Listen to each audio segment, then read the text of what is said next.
لفظ قبول اتنا ضروری ہے۔ تو میرے نبی نے 11 شادیاں کی، اللہ کی قسم شوق کی نہیں تھی۔ ما تزوجت وما زوج، اپنے گھر کی قسم ڈگریوں سے نہیں ہوگا، محبت سے ہوگا۔ میرے نبی سے پوچھا گیا یا رسول اللہ اسلام کا سب سے مضبوط عمل، نہیں، میرے نبی نے سوال کیا، بولو بھائی اسلام کا سب سے مضبوط عمل کیا ہے؟ صحابہ نے کہا نماز، نہیں، سبحان اللہ۔ ابھی میں نماز کی کتنی اہمیت بتا چکا ہوں۔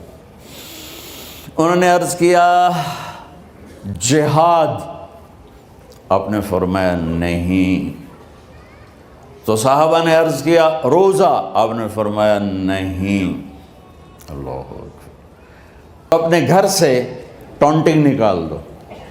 نہ کہا کا مطلب ہے بارش کا زمین میں جذب ہو کر یکجان ہو جانا، دو زندگیوں کا محبت میں جذب ہو کر یکجان ہو جانے کو نکاح کہتے ہیں۔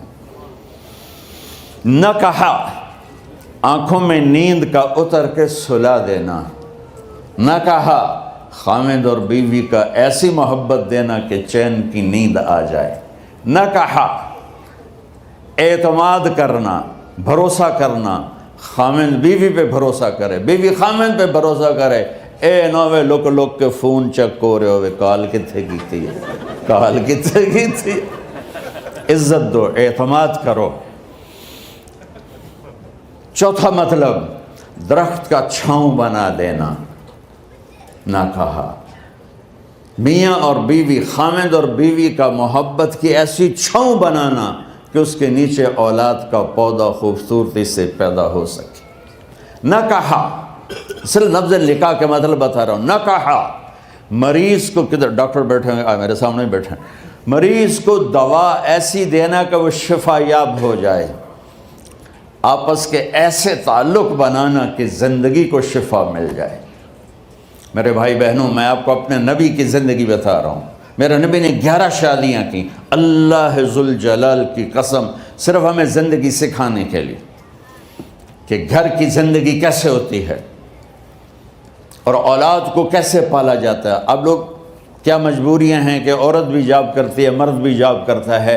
عورت کی سب سے بڑی جاب اپنی نسل کو پالنا ہوتا ہے۔ جب یہاں ٹائم نہیں ملتا بچے کو، نہ ماں سے ملتا ہے نہ باپ سے ملتا ہے، تو پھر وہ جنگل کا پودا بن جاتا ہے۔ یہ تو وینکوور ہے، فیصل آباد کی بات سناتا ہوں۔ میرے بچے جس اسکول میں پڑھتے تھے ان کے پرنسپل سے میری دوستی تھی، میں ملنے گیا ایک دن، تو کہنے لگے جی عجب واقعہ ہوا ہے کہ یہاں 2 بچے پڑھتے ہیں، ان کی ماں بھی ڈاکٹر ہے اور باپ بھی ڈاکٹر ہے، تو وہ دونوں آئے ہیں میرے پاس کہ ہمارے بچوں نے 3 دن ہو گئے ہیں گھر میں کھانا نہیں کھایا، تو ہم پریشان ہیں، ہمیں بتاتے نہیں، کائنڈلی آپ پوچھ کے بتائیں کہ وہ کھانا کیوں نہیں کھا رہے۔ ایک باری کر کے بھی دکھا دو۔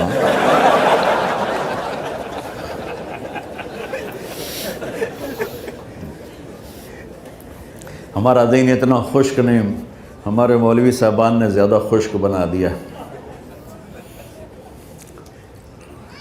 تو انہوں نے دونوں بچوں کو بلایا، سننا سارے فیملیز بیٹھے ہو جہاں میں فیملی کی زندگی کو فوکس کر کے نبی سے جوڑ کے بتا رہا ہوں، طارق جمیل کے تجربے نہیں بتا رہا۔ دونوں بچوں کو بلایا، بیٹا آپ کھانا کیوں نہیں کھا رہے؟ کہا جی ہم اپنے ممی اور بابا کے سامنے نہیں بتائیں گے۔ تو انہوں نے دونوں کو باہر بٹھا دیا، پھر پوچھا اب بتاؤ کیا مسئلہ ہے؟ ان کا سر ہم صبح جب ناشتہ کرتے ہیں تو ہمارے ممی ڈیڈی سو رہے ہوتے ہیں، ہماری ان سے ملاقات نہیں ہوتی۔ جب ہم اسکول سے واپس آتے ہیں تو ممی ڈیڈی اپنے میڈیکل کالج میں ہوتے ہیں، ہاسپٹل میں ہوتے ہیں، تو ہمیں ان کو دیکھنے کا موقع نہیں ملتا۔ شام کو جب ہم کھانا کھاتے ہیں تو یہ دونوں اپنے پرائیویٹ کلینک میں ہوتے ہیں، تو ہم ان کو دیکھ نہیں پاتے۔ پورا ہفتہ گزر جاتا ہے، ہمیں ماں باپ کی شکل نظر نہیں آتی۔ تو ہم نے اسٹرائک کی ہے کہ ایسے ماں باپ کی روٹی کیا کھانی جو اپنی شکل بھی نہ دکھا سکیں۔ تو اس لیے ہم نے کہا ہم نے بائیکاٹ کیا ہے، گھر میں نہیں کھانا ہے۔ تو ایسی لائف مت بناؤ۔ یہاں ایک بہت بڑا چکر شیطان دیتا ہے، بڑی گاڑی لے لو، $100 کی قسط تو ہے، اور بڑا گھر لے لو، $200 یا $100 کی قسط تو ہے، پھر میاں بھی کام کرے، بیوی بھی کام کرے، جو کہ بڑا گھر باقی رہے، تو خوشیاں تو مٹ گئیں۔ جو ڈبل جاب کرے گا، پھر ڈبل جاب کرتے ہیں، ڈبل جاب کرنے والا بیچارہ تھکا ہوا ذہن لے کے آتا ہے، وہ کیسے ٹائم دے گا اپنے بچوں کو خوشی کے ساتھ؟ جو ماں جاب کر کے آئے گی، پھر کھانا پکائے گی، وہ جب اتنی تھک جائے گی تو اپنے بچوں کو کھلا ٹائم کیسے دے سکے گی؟ پوری کائنات کی ذمہ داری تھی میرے نبی کے سر پر، اور آپ اس کے باوجود روزانہ حسن حسین کے لیے وقت نکالتے تھے۔ اور انہوں کو آ کر کوئی لیکچر نہیں، دیکھو ماں باپ سے ایک بات کرتا ہوں، لیکچر تھوڑا دو، محبت زیادہ کرو، یہ نہ کرو، یہ کیوں کیا، یہ کرو، یہ کرو، یہ چھوڑ کر صرف سینے سے لگاؤ، صرف محبت دو، کمیوں سمیت بچوں کو قبول کرو، ان کی زندگی تبدیل ہو جائے گی۔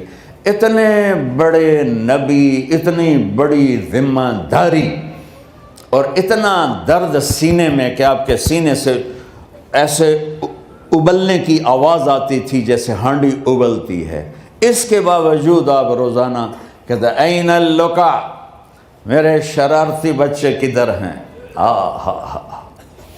تو وہ بھاگے بھاگے آتے، دیکھو میں فزیکل کر کے بتاؤں گا تاکہ آپ کو پتہ چلے زندگی کیسے گزاری، کہ میرے شرارتی بچے کدھر ہیں؟ 7 بر اعظم کی ذمہ داری ہے، اور تھوڑی چھوٹیاں چھوٹیاں جابن تو تسی کہتے ہو بزی بڑے ہیں، بزی بڑے ہیں۔ میرے نبی پہ 7 بر اعظم کے انسانوں کی ذمہ داری ہے، اور آخری آنے والے انسان تک کی ذمہ داری ہے۔ اس سے بڑی جاب کس کی ہوگی کائنات میں؟ اور پھر آپ روزانہ آتے ہیں، این اللقا، میرے شرارتی بچے کدھر ہیں؟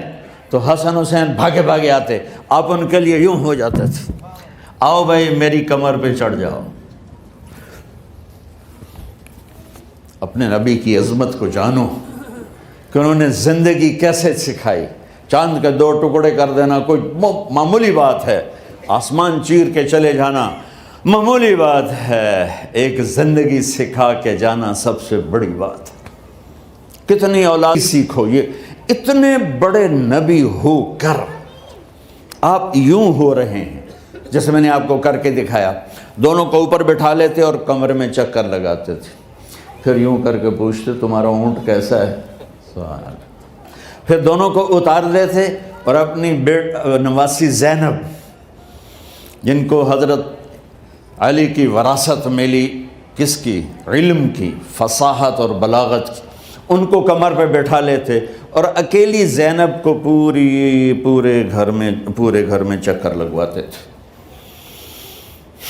اور بھی دکھ ہیں زمانے میں محبت کے سوا، راحتیں اور بھی ہیں وصل کی راحت کے سوا، کیا صرف کمانا ہی کام ہے؟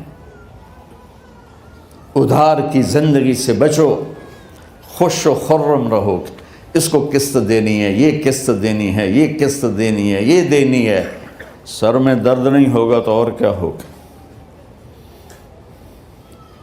تو آپ اتنے بڑے عظیم ہو کر وقت نکال رہے ہیں۔